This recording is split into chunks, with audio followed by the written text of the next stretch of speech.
Romanos capítulo 4, verso 1 diz assim, olha: que pois diremos ter alcançado Abraão, nosso pai segundo a carne? Faz uma interrogação. Porque se Abraão foi justificado pelas obras, que tem de gloriar-se, porém não diante de Deus. O verso 3: pois que diz a Escritura: Abraão creu em Deus e por isso foi-lhe imputado por justiça. Ora, ao que trabalha, o salário não é considerado como favor, e sim como dívida. Mas ao que não trabalha, porém crê naquele que justifica o ímpio, a sua fé lhe é atribuído como justiça. O verso 6: e assim também Davi declara a ser bem-aventurado o homem a quem Deus atribui justiça, independentemente das obras. Bem-aventurados aqueles cujas as iniquidades são perdoadas e cujos pecados são cobertos. Bem-aventurado o homem a quem o Senhor jamais imputará o pecado. Pois esta bem-aventurança exclusivamente sobre os circuncisos e também sobre os incircuncisos, visto que diremos, a fé foi imputada a Abraão para a justiça, como pois lhe foi atribuída, estando ele já circuncidado ou ainda incircunciso? Não no regime da circuncisão, ou sim quando incircunciso. Recebeu o sinal da circuncisão como selo da justiça da fé. E teve ainda, da fé, melhor dizendo, e teve ainda circunciso, pois vinha a ser o pai de todos os que creem, embora não circuncidado, a fim de que ele fosse imputado à justiça. E pai da circuncisão, isso é, daquele que não apenas é circunciso, mas também ainda nas pisadas da fé que teve Abraão, nosso pai, antes de ser circuncidado. O verso 13: não foi por intermédio da lei que Abraão ou a sua descendência coube a promessa de ser herdeiro do mundo, e sim mediante a justiça da fé. O verso 14: se pois os da lei que são herdeiros, anula-se a fé e cancela-se a promessa, porque a lei suscita a ira. Mas onde não há lei, também não há transgressão. Verso 16: essa é a razão, porque provém da fé, para que sejam segundo a graça, a fim de que sejam firme a promessa a todos os descendentes, não somente os que estão no regime da lei, mas também os que são da fé, que teve Abraão, porque Abraão é pai de todos nós. O 17: como está escrito, por pai de muitas nações te constituí, e perante o qual creu o que Deus vivifica os mortos, são a existência, as coisas que não existem. Abraão, esperando contra a esperança, creu, a vir ser pai de muitas nações, segundo o que lhe fora dito: assim será a tua descendência. O verso 19: sem enfraquecer na fé, embora levando em conta o seu próprio corpo amortecido, sendo já de 100 anos de idade e avançada a idade de Sara, não duvidou por incredulidade da promessa de Deus, mas pela fé se fortaleceu, dando glória a Deus, estando completamente convicto de que ele é poderoso para cumprir o que prometera, pelo que também lhe foi imputado para a justiça.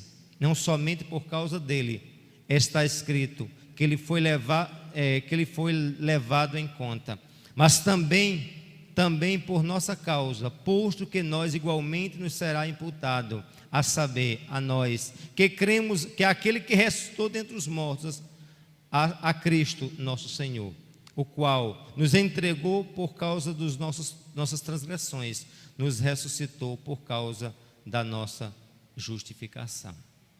Amém, queridos? Eu acredito que a carta de Romanos é um dos textos mais, não que eu estou desmerecendo os demais textos sagrados, mas Romanos é um dos textos mais, como é que eu posso dizer assim, claro da necessidade que o homem tem da graça de Deus. Romanos, ele nos remete o quanto a gente precisa inteiramente dessa graça misericordiosa. E a figura de Abraão, essa figura desse crente que ele alcançou o patamar da fé, mas ao Abraão é ser perdoado pelo Senhor. Eu vim ali descendo, imagine nós, há 2000 anos atrás, Cristo foi naquela cruz, Cristo realmente tomou o teu lugar, e naquela cruz, e depois na culminância da sua redenção, do túmulo vazio, Ele nos justificou, como diz a Escritura, e seríamos nós realmente as pessoas que deveríamos ser as pessoas mais alegres e mais felizes do mundo, porque a cruz nos dá o triunfo.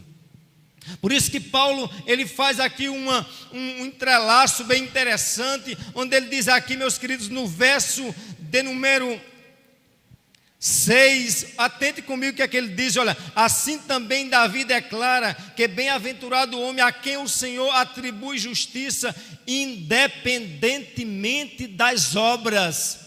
Ele diz ali, olha, ele usa a figura do Davi, diz que Davi diz em seus escritos de que o homem que de fato o Senhor atribui justiça, independentemente das obras da lei, a Bíblia diz que esse indivíduo é bem-aventurado. E qual é o sentido da palavra bem-aventurado? A palavra bem-aventurado tem um conceito básico de alguém que é felicíssimo, alguém que é mais do que feliz, alguém que tem sentido para a vida. Eu fiquei aqui pensando, analisando hoje na escola dominical com os irmãos, fazendo um traçado entre lei e cultura, e comecei a fazer uma leitura com eles da cultura contemporânea, dessa cultura pós-moderna, nessa cultura que se baseia no existencialismo, no niilismo, num vazio existencial profundo. E o que a gente vê em muitas vidas é vidas sem sentidos. É vidas que não é pautada numa palavra tão pequena, mas tão significativa, fé. A Bíblia diz: sem fé é impossível agradar a Deus. A Bíblia diz: sem fé alguém jamais poderá chegar ao Senhor. Como é que a gente pode encontrar nesse mundo sentido se eles não têm a fé? E eu digo, meus queridos, que a Bíblia diz que através da fé, não de obras, através da graça de Deus, não dos méritos nossos, mas dos méritos de Cristo, nós somos bem-aventurados. E se somos bem-aventurados, entenda isso, se somos bem-aventurados, diz o texto que nós somos o quê? Mais do que felizes. Mas aí, será que eu demonstro que eu sou uma pessoa feliz? Vamos pensar bem, vamos fazer uma introspecção. Será que eu digo que de fato eu me acho uma pessoa feliz? Vivemos num mundo onde as máscaras mais do que nunca reinam, as máscaras mais do que nunca imperam. Já observou essa febre, como eu sempre digo a vocês, das redes sociais, que as pessoas demonstram o que não têm, os que não são? Aí, pastor, o fato de eu ser bem-aventurado eu não vou ter tristeza, o fato de eu ser bem-aventurado eu não vou ter luta. Não, você vai ter luta, você vai ter tristeza, você vai ter depressão, você vai ter angústia, você vai ter toda sorte de coisa ruim, mas há uma esperança viva no meio do teu coração. E qual é essa esperança? É uma esperança de uma casa nova? Não. É uma esperança de uma igreja cheia? Não. É uma esperança de um presidente perfeito? Não. A esperança da igreja é porque Cristo na cruz, Ele nos salvou. E nós devemos entender isso. Se a cruz significa tudo isso para mim e para ti, a gente deve realmente entender se ela é de fato isso. eu sou um bem-aventurado, e se sou bom bem-aventurado, eu tenho que proclamar com alegria a salvação. Amém, amados? Por isso que o texto deixa bem claro, meus queridos, olha, onde ele diz aqui, que olha, ele diz, olha, bem-aventurado aqueles cujas iniquidades são perdoadas, cujos pecados são cobertos. Se eu acredito que minha dívida foi pago na cruz do Calvário, se eu acredito que os meus pecados foram cancelados, foram anulados, eu de fato tenho um motivo para ser a pessoa mais alegre da face da terra. A cruz de Cristo, o túmulo vazio, a fé nesse Deus verdadeiro é motivo suficiente para nós sermos alegres. Amém? E onde ele diz, esses que têm essa crença, esses que têm essa convicção, diz o texto, são o quê? Bem-aventurados, são felicíssimos, são alegres. Alegria realmente, a Bíblia diz, a alegria do Senhor é o quê? É a nossa força. Mas nós nos comportamos muitas das vezes como pessoas que não têm esperança. Nós nos pautamos como pessoas que não têm a crença, o qual devemos ter. A luta há. Jesus deixou brincando, no mundo tereis o quê? Aflições. Mas ele não para simplesmente, no mundo tereis aflições, mas tende bom ânimo, eu venci. A luta vem, meu querido, abate minha vida, a de Teta, a de qualquer um da gente aqui. A luta nos abate, a luta nos fere, a luta nos faz realmente fraquejar, a luta nos faz muitas vezes cambalear, mas não ficar prostrado. Amém, amados? A tristeza vem, bate com ímpeto, mas ela não deve morar no nosso coração, porque nós temos a alegria da salvação eterna. Amém? Nós celebramos o Deus verdadeiro, nós celebramos uma viva esperança. Por isso que ele diz assim, olha, vocês são felizes. Por quê? Porque tem o carro do ano? Não. Por quê? Porque tem um casamento perfeito? Não. Porque tem saúde? Não. Porque não tem luta espiritual? Não. Vocês são felizes porque os seus pecados foram realmente cancelados. O próprio Cristo deixou bem claro, os discípulos estavam lá atônitos, pregando o evangelho, e gente se endemoniava, ele botava a mão e expulsava. Gente realmente estava enfermo, ele impunha as mãos e eram curados, eram sarados. Algo tremendo, eles chegaram com regozijados. Mestre, em teu nome fizemos isso ou aquilo. Aí Jesus, de fato, o sentido da vossa alegria é porque os espíritos vos submetem. É isso? Não, ele diz, não vos alegreis porque os espíritos vos submetem, não fique alegre porque isso e aquilo, mas alegrei-vos porque os vossos nomes estão arrolados nos céus, no livro da vida, meus queridos. Muitos realmente querem ter o nome arrolado, vamos supor, entre os presidentes da república, desde Deodoro até agora Bolsonaro. Alguém, eu queria ter o meu nome lá, aquilo é um nome passageiro, agora o seu nome escrito no livro da vida é a coisa mais importante da face da terra, que é um nome que não vai se apagar. Borracha, nada. Por isso que eu não entendo como o crente acredita na perda da salvação, que ora o Espírito acende, outro o Espírito apaga e fica aquela confusão. Ora escrito e sempre escrito. Amém, amados? Não acredito num Deus que tem dúbia personalidade, num Deus que vai para frente, vai para trás, um Deus indeciso. O Deus bíblico, a Bíblia diz que é um Deus que ele não tem sombra de variação. Não é nem variação, mas é nem sombra ele tem. Ou seja, esse Deus é com o que ele diz está dito, o que ele promete está prometido, o que ele fala é cumprimento na certa. Abraão tinha tudo para não cumprir. Abraão tinha tudo para não ter o cumprimento da promessa. Mas sabe por que Deus cumpriu em Abraão? Porque Abraão prestava? Sim ou não? Sim ou não, irmãos? Porque Deus vai cumprir na minha vida? Porque eu presto? Porque tu é bom? Não. Porque Deus é fiel com a palavra dele. Deus disse a Abraão, eu tenho uma promessa contigo. Quem era Abraão? O idólatra de Ur dos caldeus. Quem era Abraão? Um homem da minha e da tua qualidade antes de se converter. Quem era Abraão? Uma pessoa imprestável. Mas Deus chama Abraão e diz, Abraão, sê tu uma bênção. Sabe por que Deus vai cumprir? Porque Deus é pura misericórdia. Sabe por que Deus vai fazer? Porque Ele é pura misericórdia, Ele é um Deus de misericórdia, Ele é um Deus de compaixão. E se Deus faz tudo isso por nós, nós temos motivo suficiente para dizer: Senhor, muito obrigado, Senhor, porque Tu fizeste uma coisa que eu não era capaz de fazer. Tu me tornaste salvo. Na cruz, Tu pagaste o nosso pecado. Amém, amados? Segunda verdade, Abraão alcançou o triunfo unicamente por meio da fé. Analise comigo o verso 13. Quem é que pode ler, por favor? O verso 13 de Romanos 4. Vamos lá juntos. O que é que diz o verso 13? Todos juntos à igreja, vamos lá.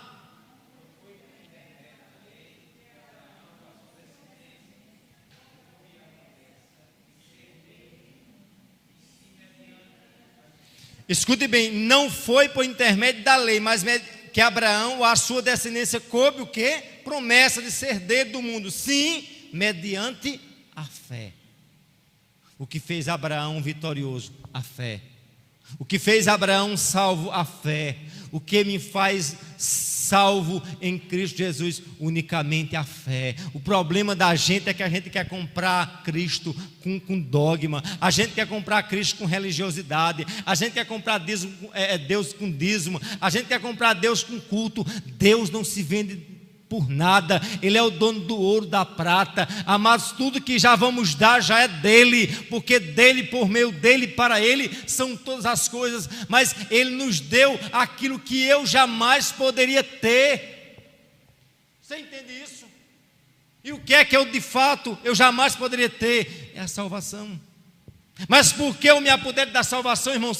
Porque tem um sentido da perspectiva da fé. Eu me apodero mediante a fé. Amém, amados? E aí o texto prossegue e diz assim: pois os que são da lei são herdeiros. Pois se os da lei que são herdeiros, anula-se a fé e cancela-se a promessa. Ou seja, se os herdeiros são baseados na obra, o que? Fé e promessas são o que? Canceladas, são anuladas. Porque somos salvos mediante a lei? Não, mediante a fé em Cristo. Porque Abraão alcançou o que alcançou? Mediante a fé em Cristo. Porque Abraão é salvo? Mediante a fé em Cristo. Porque nós estamos aqui? Porque o céu de fato vai ser nossa morada? Mediante a fé em Cristo. Amém, amados? Crê nisso? Tem certeza disso? Aí a Bíblia diz: você é mais que feliz. Você é mais de que, de fato, vencedor, porque o sentido meu e teu é a salvação eterna. Amém?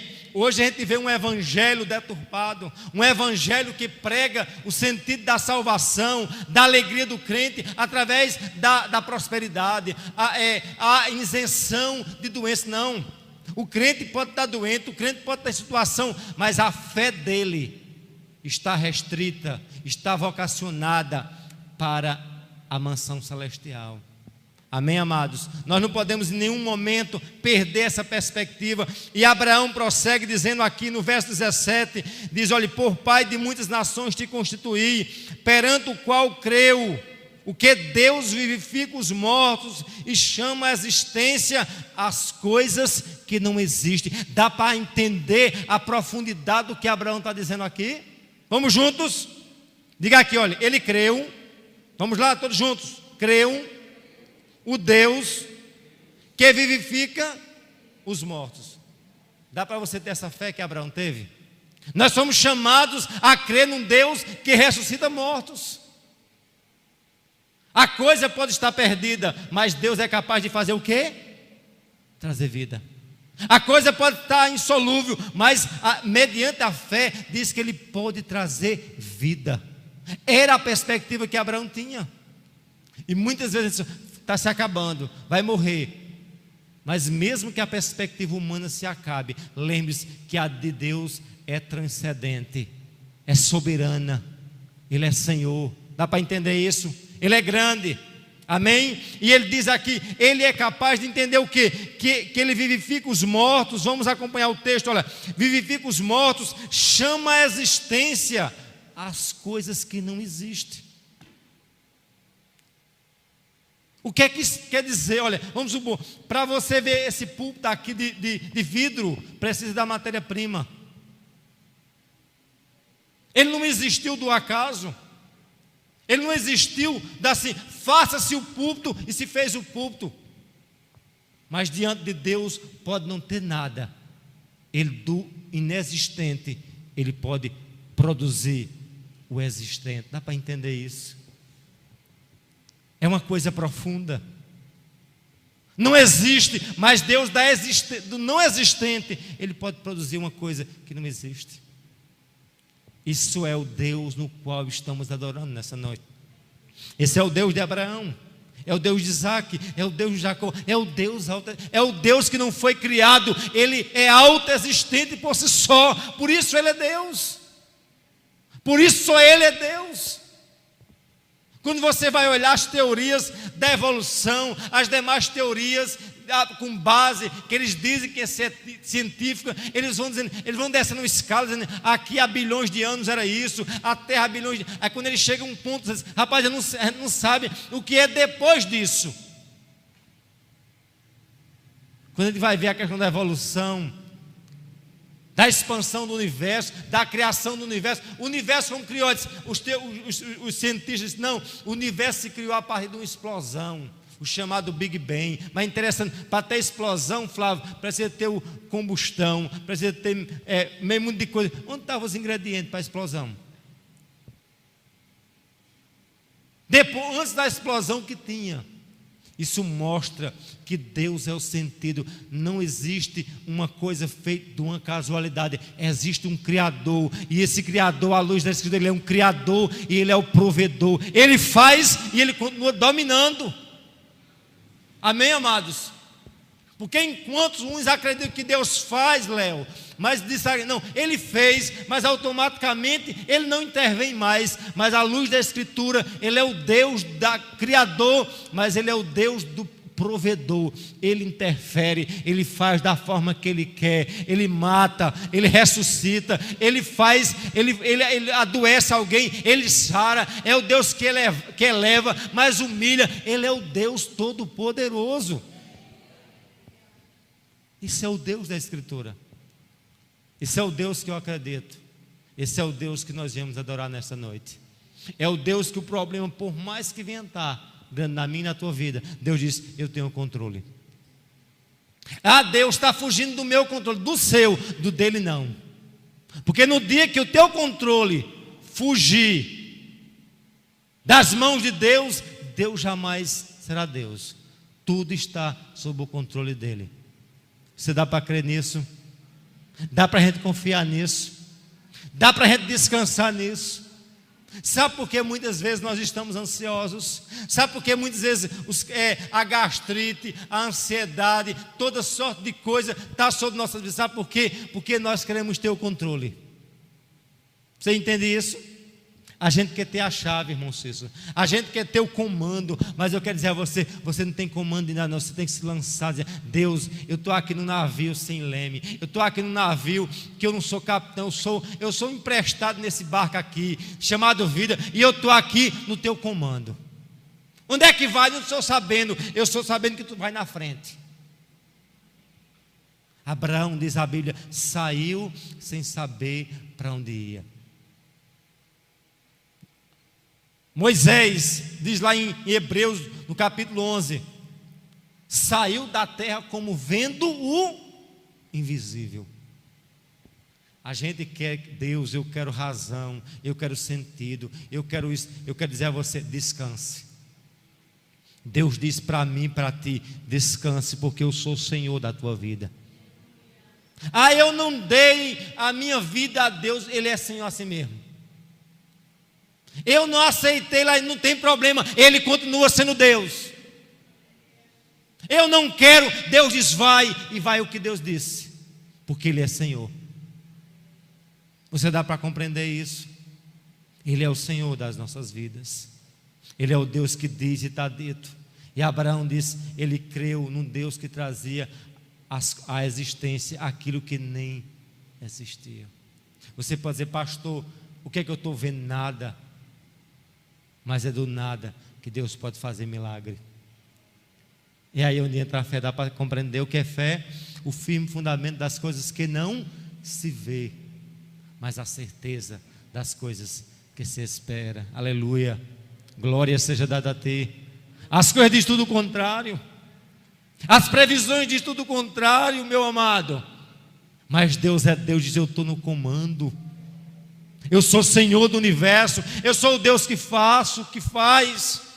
E ele diz aqui bem claro que o que? Abraão no verso 18 diz: Abraão esperando contra a esperança creu.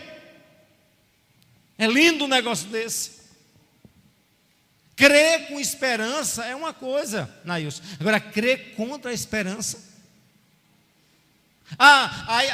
Não tem até um provérbio para você: a esperança é o quê? É a última que morre. Morreu a esperança, morreu o quê? A espera. Mas o texto diz assim: mesmo que não tenha esperança, Abraão creu contra a própria esperança. O homem quebrou os parâmetros. O homem entendeu que Deus é maior em toda, em qualquer situação. Alguém já deu um aval a você negativo. Alguém disse: tu não vai sucumbir mesmo. Teu casamento acabou, tua vida não tem mais jeito. Tu é um desgraçado. Os sambalaques da vida, lembra? Os pessimistas que vêm sobre as nossas, tu vai ser derrotado mesmo. É um derrotado. Eu quero dizer uma coisa a você: quem dá a última palavra não sou eu, não é você, não é ninguém. Quem tem a última palavra é Deus. Quem escreveu a sua vida foi Ele. E quem dá o ponto final da vida sua e minha é Ele. Se existe uma coisa que nós cristãos e não cristãos, ser humano como um todo, uma das coisas que a gente é complicado é ter medo de morrer. Eu acho que seria uma como é que diz? Uma falsa, um falso, eu não sei nem o que dizer assim, uma falsa conversa, quer dizer: não, eu não tenho medo. Todos nós temos receio, sim ou não? Se não tiver, a gente dá um jeito agora, né? A gente faz um test drive agora. Mas acredito que todos combinam comigo aqui, estão dizendo amém. Diga amém. Glória a Deus. Amém. Tem medo, né? Aí o que é que acontece? Por que nós de fato temos esse medo? Porque a gente, como eu disse, quer ter o controle. Mas se eu só digo uma coisa a você: sabe quando a gente vai morrer? No dia que Deus designar. Ele marcou assim, ó, o ponto, aqui. Aí eu vou fugir. Aí eu vou fazer a casa perto de um hospital de referência. Você morre na mesa de cirurgia, se Deus marcou. Agora, se Deus marcou tal dia, você bate os 4 cantos. O médico diz: pode enterrar, pode comprar o caixão, pode trazer a certidão de óbito, e a pessoa vive, porque é Deus que dá a última palavra. Dá para descansar aí? Dá para entender que é Ele que está no comando, Ele que tem o controle? E é isso que eu e você tem que fazer: descansar diante dEle. Abraão descansou, amém, amados? Por isso que a fé, a cruz e o túmulo é sentido para nós sermos mais que bem-aventurados. E o texto prossegue, diz que esperando ele contra a esperança creu. E aí ele prossegue, o verso 20: não duvidou por incredulidade da promessa de Deus, mas pela fé se fortaleceu, dando glória a Deus. Dá glória a Deus quando a gente recebe a bênção é uma coisa, irmã Nalva. O negócio é dar glória agora. Dá glória a Deus quando se passa, como é que diz? O Jordão, como fez Miriam, e tocava, e pandeiro, e pulava. É muito fácil. Difícil é dar glória a Deus no meu deserto. Não é isso? Difícil é glorificar a Deus, não no cumprimento da promessa, mas no efetuar da promessa de Deus. A Bíblia diz que Abraão, ele se fortaleceu na fé, mesmo que a promessa não estava ainda o quê? Concretizada. Abraão trouxe pela fé o futuro, ele fez o quê? Do seu presente.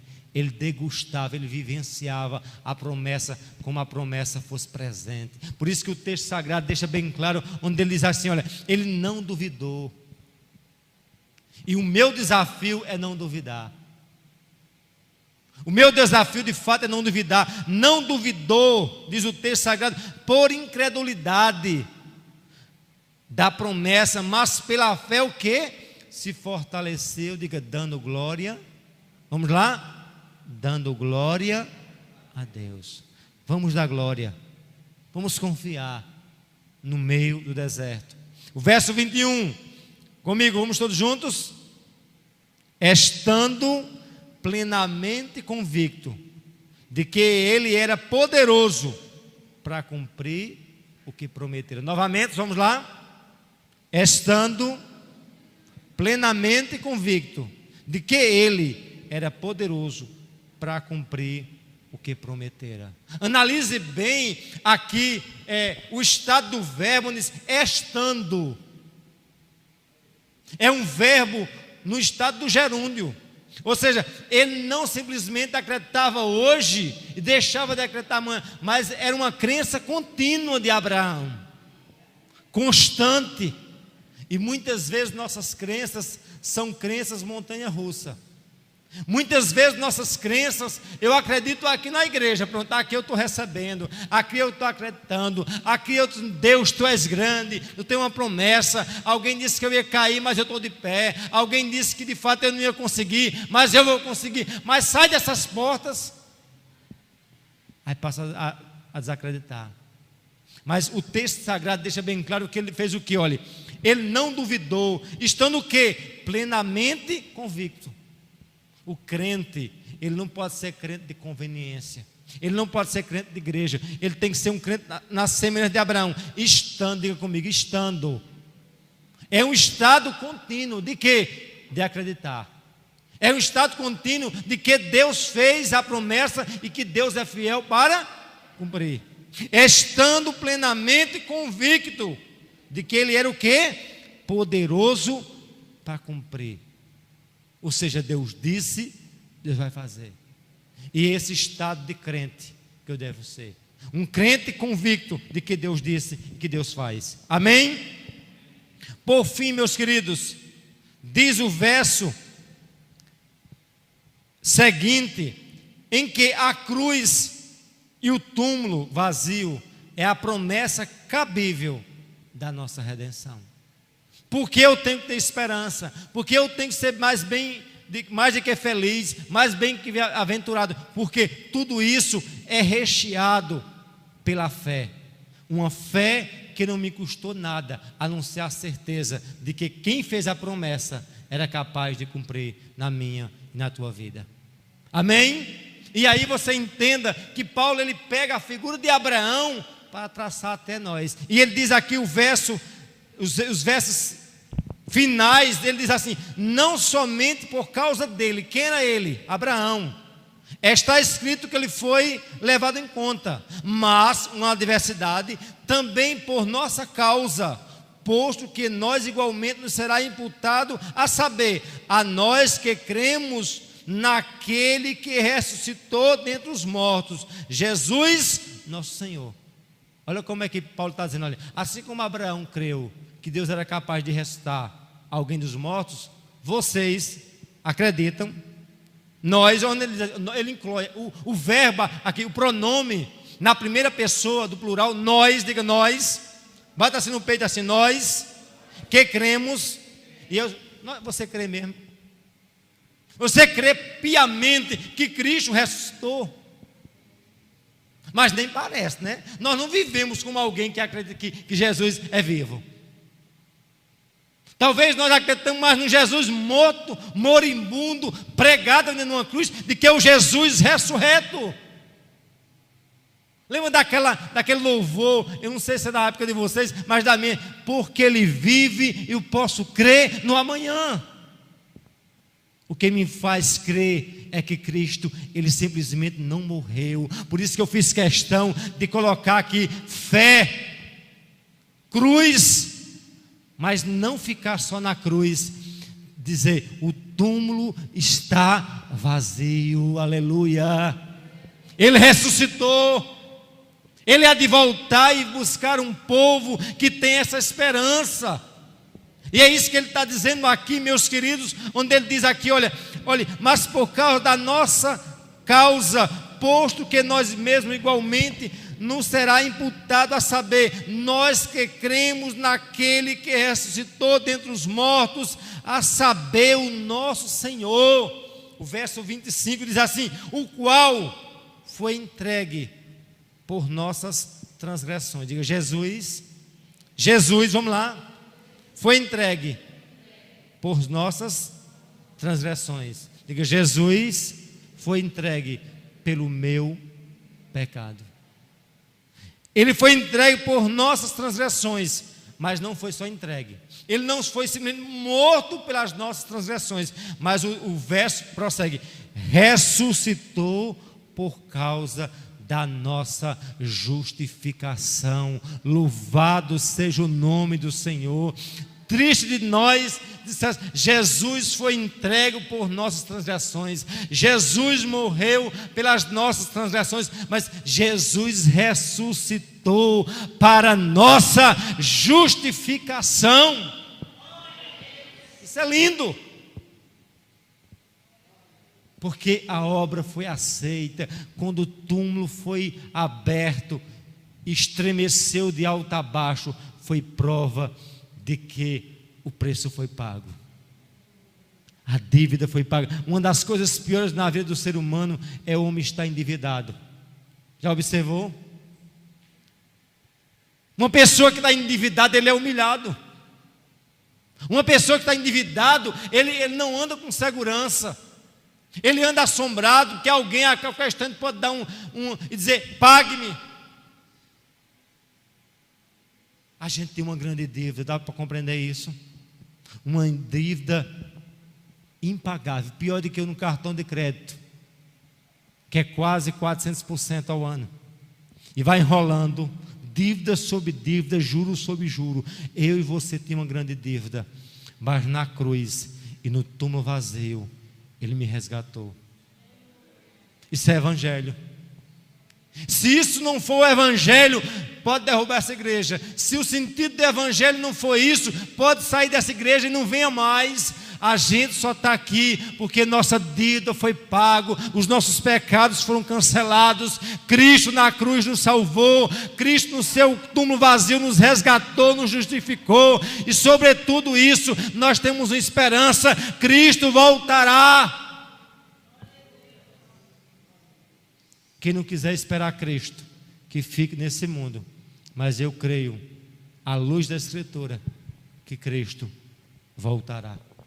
Por fim, encerro a minha aplicação da minha breve homilia na seguinte verdade: não existe nenhuma possibilidade do homem alcançar favor salvífico diante de Deus. O preço único suficiente foi pago por Cristo na cruz e no túmulo vazio. Resta-nos apenas crer, ter fé e alegrarmos, porque tudo está quitado. Vamos juntos dizer isso daqui, a aplicação? Vamos lá? Diga comigo: não existe nenhuma possibilidade do homem alcançar favor salvífico diante de Deus. O preço único e suficiente foi pago por Cristo na cruz e no túmulo vazio.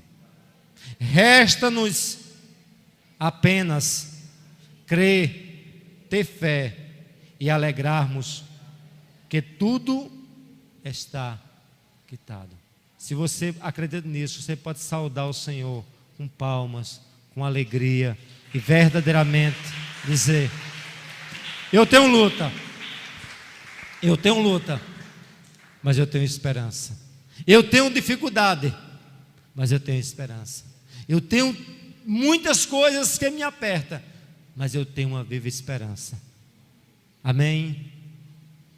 Diga comigo: a cruz, a fé e o túmulo. E aí eu queria que você sintetizasse toda essa minha fala numa palavra apenas. Diga: o túmulo está vazio. Novamente. Novamente. Isso significa muita coisa.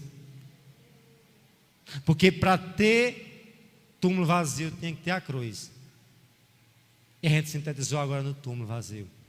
E se ele está vazio, porque ele disse: eu vou preparar lugar, mas eu voltarei. Se você está esperando esse Cristo, você vai dizer: Deus, eu estou nessa luta tão grande, eu estou nesse problema tão grande, mas eu tenho uma esperança tremenda.